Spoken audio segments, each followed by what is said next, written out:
Good evening, ladies and gentlemen. Do not make any adjustments. Don't check your settings.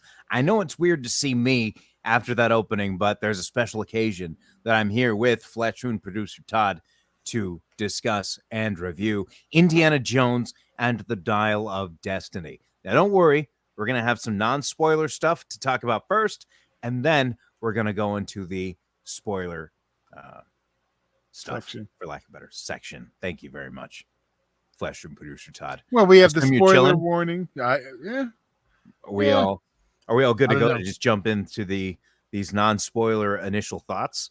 Like, I just guess. let's like- just get right into it. Jump in.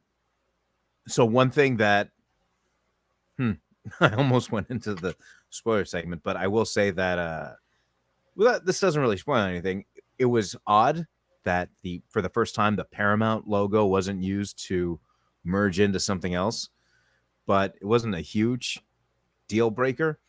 I do like how we had an opening that had nothing to do with the rest of the film.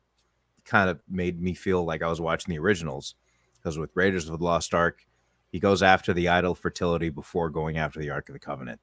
Temple of Doom, you see him delivering the ashes of Nohachi before becoming poisoned by the Chinese mobsters in Shanghai. Last Crusade, he goes after Cross Coronado before the Grail is even mentioned. So there was that aspect to it, and that's something I appreciated. You're referring to him going after an artifact unrelated to the rest. Correct. Yes, Yeah. that's what I meant to say. Thank you for clarifying on that. Just in case. But in terms, that's pretty much what I can say in terms of, without spoiling anything, in terms of my initial thoughts. I mean, I can say that the ending was a bit jarring, but I can get into more detail on that and explain as to why it wasn't such a deal breaker for me as it was to some people, I guess. Well, I'm slightly different coming into this franchise, as I haven't really loved one since the second one, being Temple of Doom. I've kind of been on the franchise since, but I did revisit going into this one, and I did have. I finally am not annoyed watching. What's the third one? Last Crusade. And this time I actually enjoyed it. And I kind of was waiting for the part where it annoyed me. Like even the religious stuff this time didn't. I was like, I can play with the fantasy this time, whatever.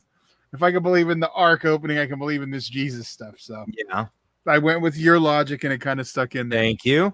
And then with the third one or the fourth one, Crystal Skull, it didn't bother me this time. The ending's dumb, but it is what it is. So going to this one, I was kind of like, I when people were just telling me how bad it was, of course, people, Dan, who's never seen it, is telling me the worst thing in the world, and it's so stupid. Sure. But Dan, other people like to judge stuff before they see it. But. Right. Yeah, I mean, I heard some of these potential horror stories that people were coming out of all these screens, like, oh, yada yada, you're gonna wish you were seeing Crystal Skull. I didn't have that feeling at all, actually, at any point in the movie, because I wasn't bored. See, the problem with Crystal Skull, in my opinion, not only are you seeing the Crystal Skull within the first 10 minutes of the film, and you didn't know what Indiana Jones was doing in the beginning of Crystal Skull, you just saw him that he was captured by the Soviets in his gear. So we don't know if he was going after another artifact, whatever. But holy Toledo, I lost my train of thought. But going into the crystal, getting back here. It's okay. I do it all the time.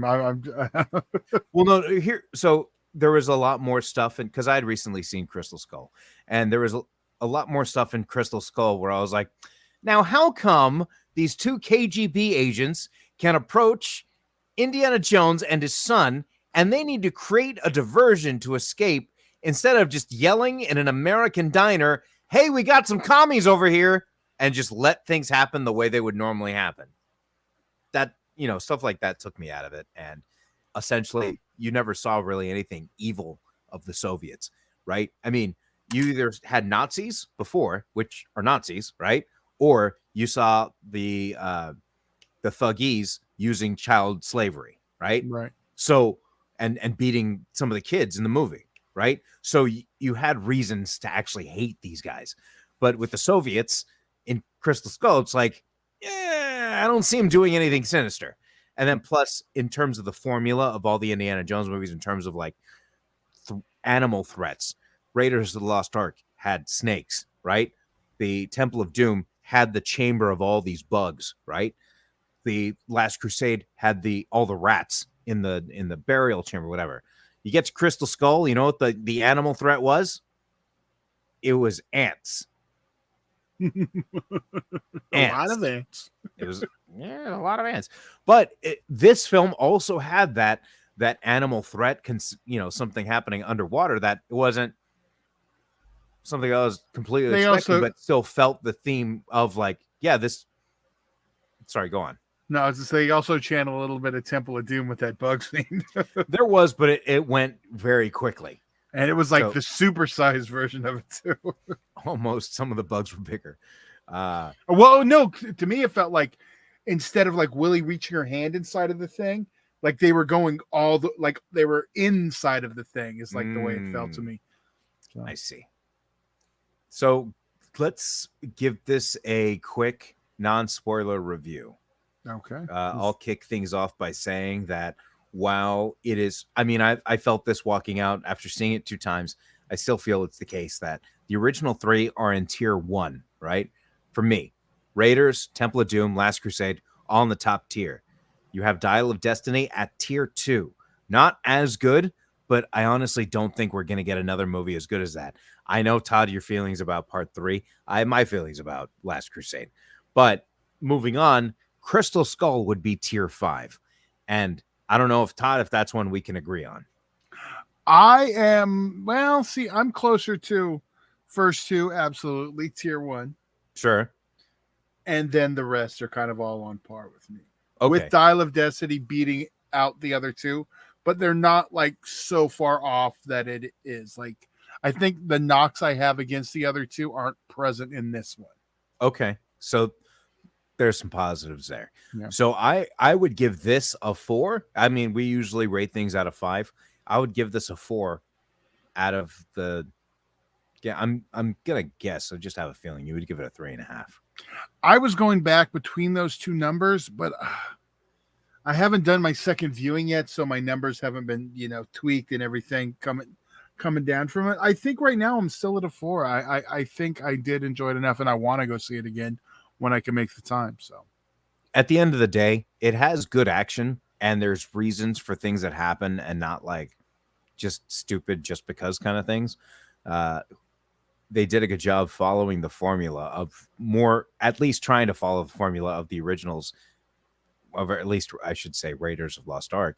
And it had the sense of more, whereas Last Crusade I felt was the most adventurous movie just because they were going to the most locations. Because if you really compare the 3 movies, Last Crusade's where they're going to the most varied types of locations. Ooh. I didn't like the way they did the map this time. The way, I mean, this is not really pertinent to the story, but it wasn't the traditional way you saw the map. It was, done a different way, but still, I get the idea. They didn't need to modernize the version of that's all they were doing. Like, we can make it look cooler now, but does it make a difference? Like, all it does is, like, for people like us, we're like, well, why didn't you just do it the other way? The people who don't get it don't care. Right. Exactly. It would have, either way they do it, it wouldn't have made any difference. Well, maybe the director Mangold, or is it James Mangold was the director? Margold, whatever. Yeah. He wanted he just wanted to set his apart from Spielberg's, and to each their own. I did think it was weird how we saw Indy in a plane and we didn't get that at first. Yeah. Yeah. That is towards the beginning. I apologize, but again, nothing pertinent to the story. But it's a 4 from me right now. Todd might change, but it's a 4 from him at the moment as it stands. Is that correct? Yes, and I have to put over the de-aging was very well. I was worried I'd see some old man kicks like we did in The Irishman. Right. Now, I don't know if this was maybe like the second theater didn't have as a high quality of film or whatnot, but the second time the CGI didn't, like, I barely noticed it. So I'm not. Maybe it was the place. It was a Regal in Sherman Oaks. So I don't know if they have different projectors than the Norwalk AMC. The one thing that I did notice though was, and it wasn't the whole time, but you could hear the age in his voice the first time he spoke. Oh yeah, but that's something that's really tough to avoid. Well, and that was my problem with Darth Vader for so long till they just AI'd him. I don't know why they didn't AI de-age his voice. I mean, if you're doing it elsewhere, why not? Yeah, that's a good point. Anyhow, so shall we get into the spoiler section? Well, if we are, we should hit the spoiler warning. Let's hit the spoiler. Yes, one last thing. All right, here we go. Okay, here we go. Yeah, let's go. Spoiler.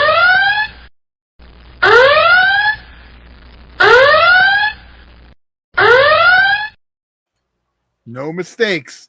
Spoilers. There you go. So, go on. What were you going to say? I don't remember what I was going to say. Okay. Well, I'll start things off.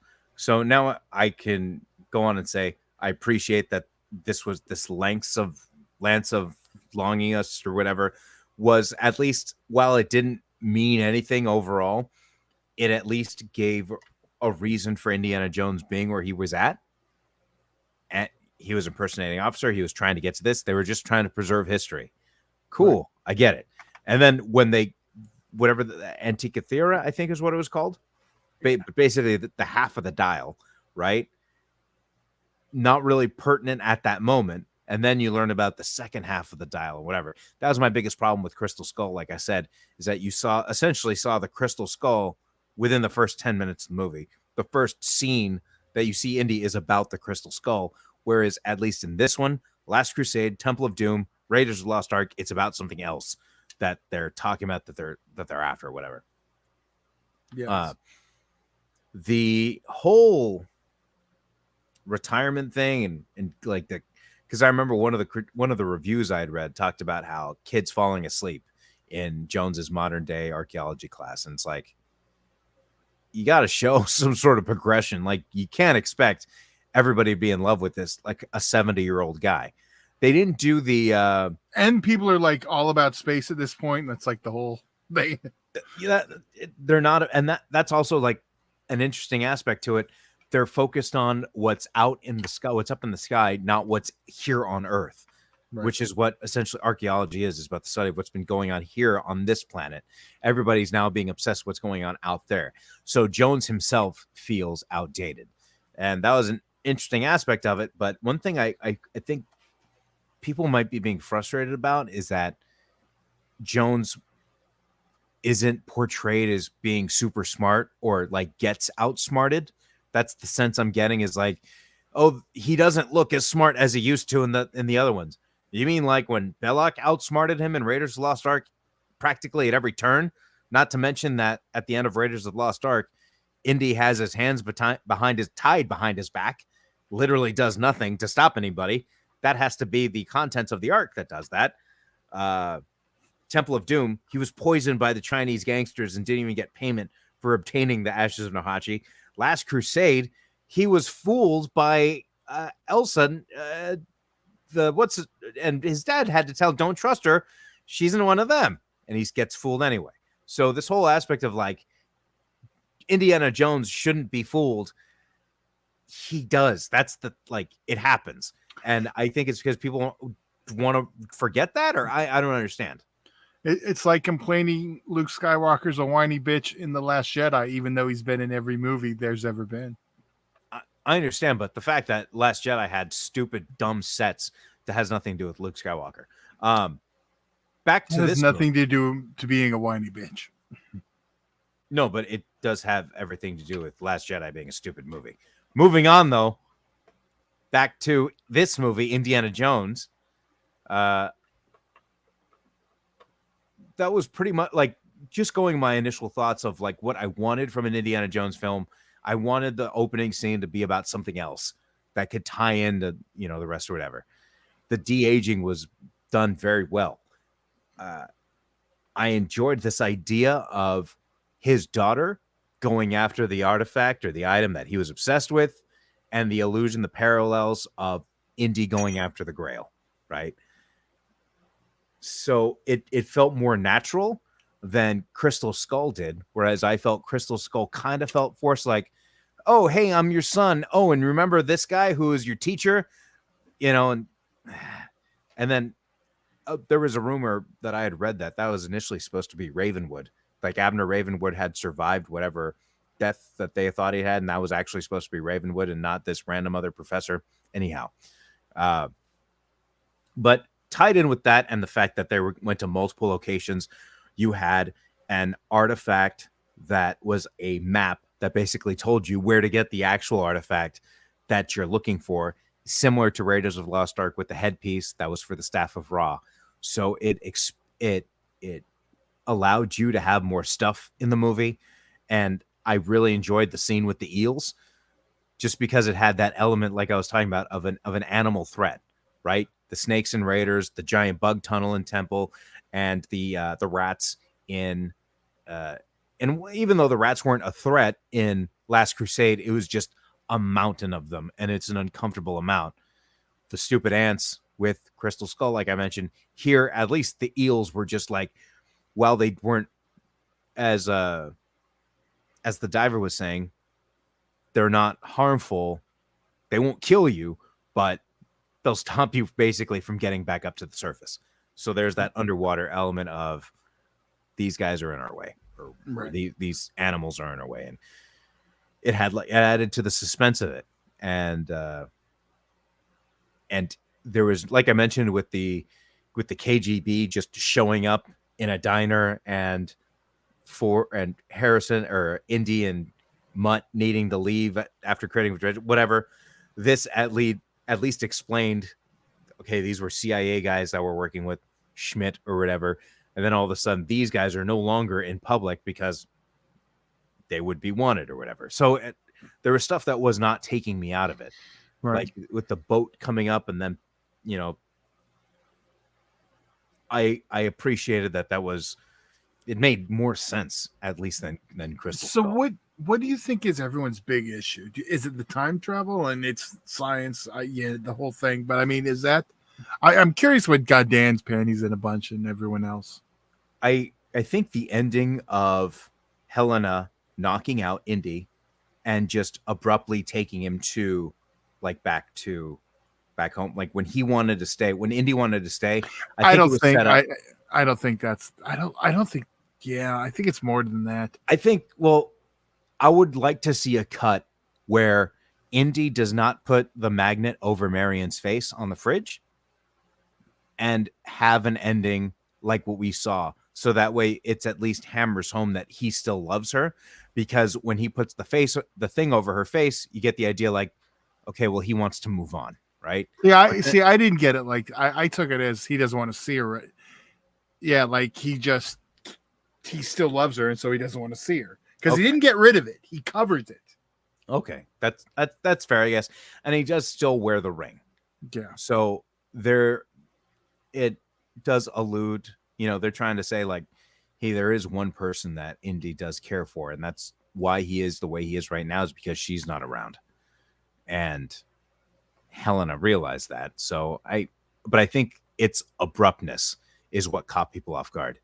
I really liked seeing like the whole idea of the dial just being this is, we got spoilers here, so I'm not spoiling anything, but the fact of the dial just being a creation from Archimedes because he needed help to take on the siege by the Romans, knowing something like that would happen was really kind of cool if you think about it, especially since none of the other films had delved into Greek mythology, right? We had a ton of Christian mythology, right, between Raiders and Last Crusade, and then we had, this culture going on with Temple of Doom.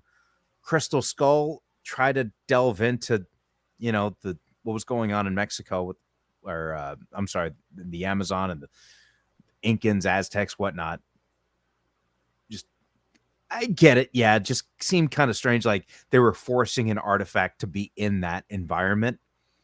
It just didn't really feel natural. But this here, and just the idea of half of the style being buried with Archimedes And especially when they reveal the tomb and you see the watch on his wrist, and then you're like, Right. oh, this is crazy.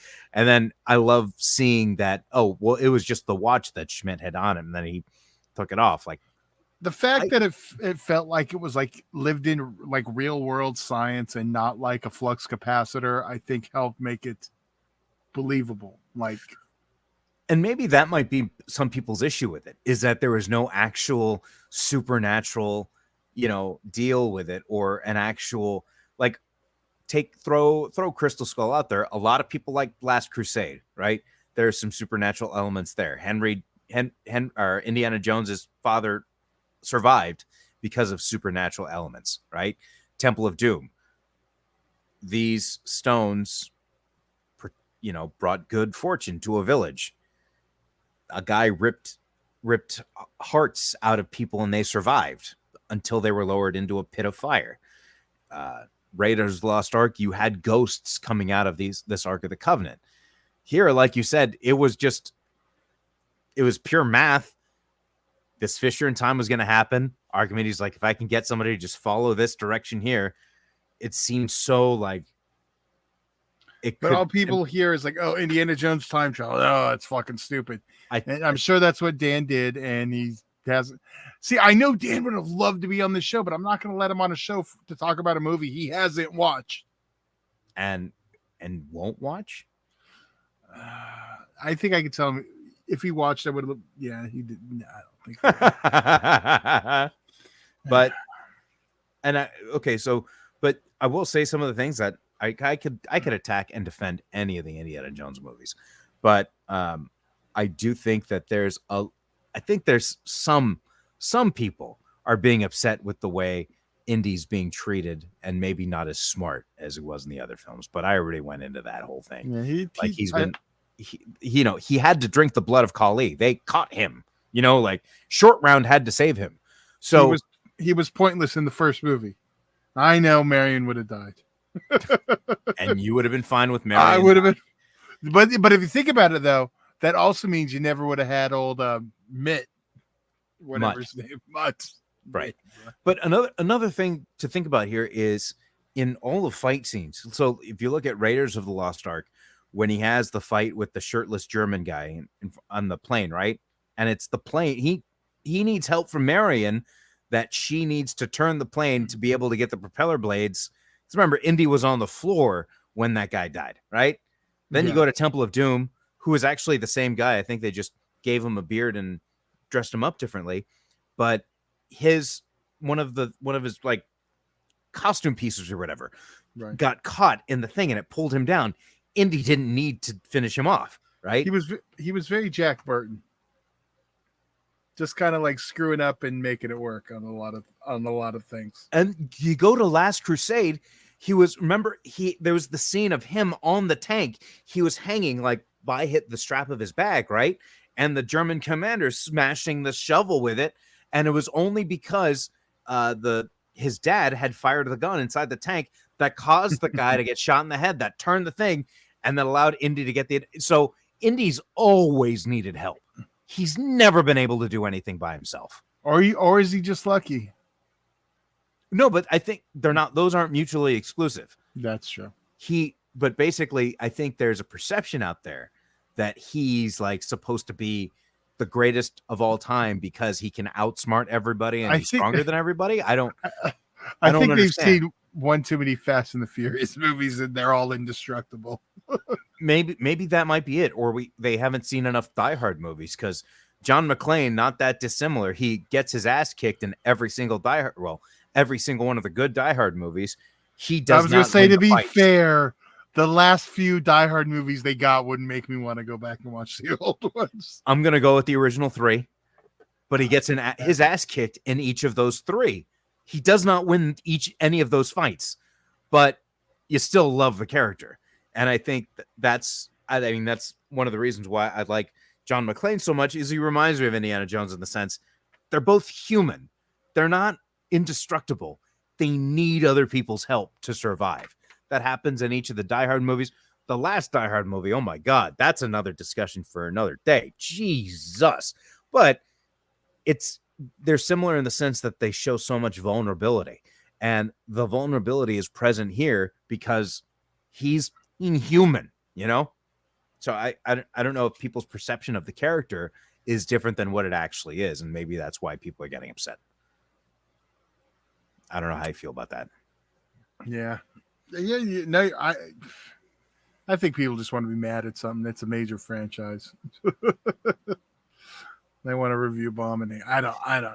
It really was strange to see the Disney logo before. It was yeah. But I mean, I forgot about it within the first 5 minutes. It was just like really like, oh, so I guess Indiana Jones is officially a Disney character now. Yep. It's a live action Disney movie as far as I'm concerned. Well, I mean, to be fair, I mean, there already was the Disney ride.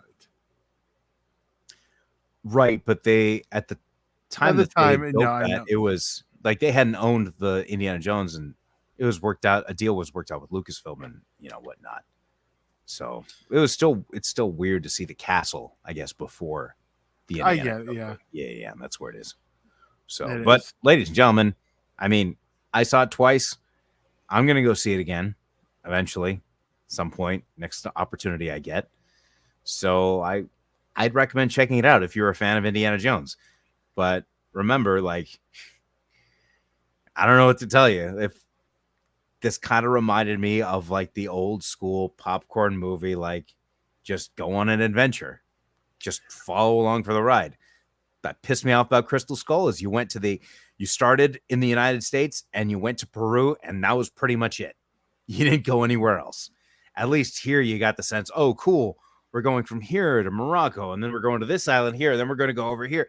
Like, that's where I feel the most fun of Indiana Jones can be had is by going multiple places.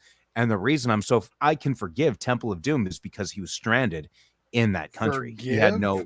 That was a masterpiece. Forgive. No. But I mean, no. For being in one place, I know what you mean. Exactly, because I just gave the explanation as to what I love so much about Last Crusader. This one is that they go to multiple places. Like, well, how can you love Temple of Doom if you just bashed Crystal Skull for only going to two places, but you only go into two places in Temple of Doom? And Temple of Doom, he's stranded. Crystal Skull, it's the audience who's stranded. Temple of Doom is like the one he does something noble. He rescues the kids. He really makes a difference. Well, and not only that, but to be honest, his character development in that one, because he goes from somebody who's actually like where you see Helena Shaw's character in this movie, she's more about selling artifacts for money, right? Yeah. And that's where he was kind of at the beginning of Temple of Doom. He had these ashes of Nurhachi. It wasn't going to a museum. It was going to these Chinese mobsters that he was acquiring the Peacock Diamond, I believe it was called, supposedly owned by Alexander the Great. And then even throughout Temple of Doom, there's a moment where he talks about, I think these are the Lost Sankara stones. It means fortune and glory, right? That was a big point of it. And then all of a sudden, at the end of the movie, Willie says, well, what about your fortune and glory? Would have been, just collect another rock collecting dust. He understands certain artifacts should stay wherever they should stay. And that was a necessary story to tell. But for some reason, there was a lot of people that hated that. Even the creators of the masterpiece themselves. But I mean, like I said, the tier 1, the originals for me, Raiders, Temple of Doom, Last Crusade, and that tier 1, tier 2, Dial of Destiny, and then tier 5, Crystal Skull. Todd, I think your order is a little bit different. I'm guessing you're going Temple of Doom, Raiders, Dial of Destiny, Last Crusade, Crystal Skull. Yep. And I'd probably put the TV show probably above the last two. I'd like the the Young Indiana Jones Chronicles. Okay, wow. Okay. Did you know there's episodes with old Indiana Jones too? You can see him in his rocking chair and so. Yes. I tried to not watch that because I didn't want the sight of Indiana Jones in a rocking chair. The problem, it's probably now they're probably like a year, different than his real age now. So timelines, they probably take place next week. That's fair. All right. Well, I'm glad we had this opportunity to review and discuss this and maybe start a discussion or as to if you liked it, why do you think people are hating it? And if you hated it, why do you think people liked it? I think that's a fair question to ask those who hated it. I mean, because there are people who liked it. I liked it. Todd, you liked it. So Please chime in if you've seen it, though. Dan, stop talking in there. yeah, if you've seen it, that's the one prerequisite I ask, is that you've seen it. All right. Do you got anything else before we head out? Do not. All right. Well, thank you so much for joining us. I'm Ozzy V. That's Flesh Wound producer Todd. We'll see you next time. Well, you see us on Flesh Wound Farce. You'll see Todd everywhere, wherever show he's going to be at. When's the next? I mean, I don't know. Where are you dropping this immediately? I imagine you're dropping this. Yeah. Yeah. We'll be on Wednesday for our normal Wednesday show. There you go. Wednesday. We'll have 5 reviews. And then you can see me every Monday for Flesh Wound Farce. All right. Thank you so much for joining. Enjoy the rest of your evening. Good night.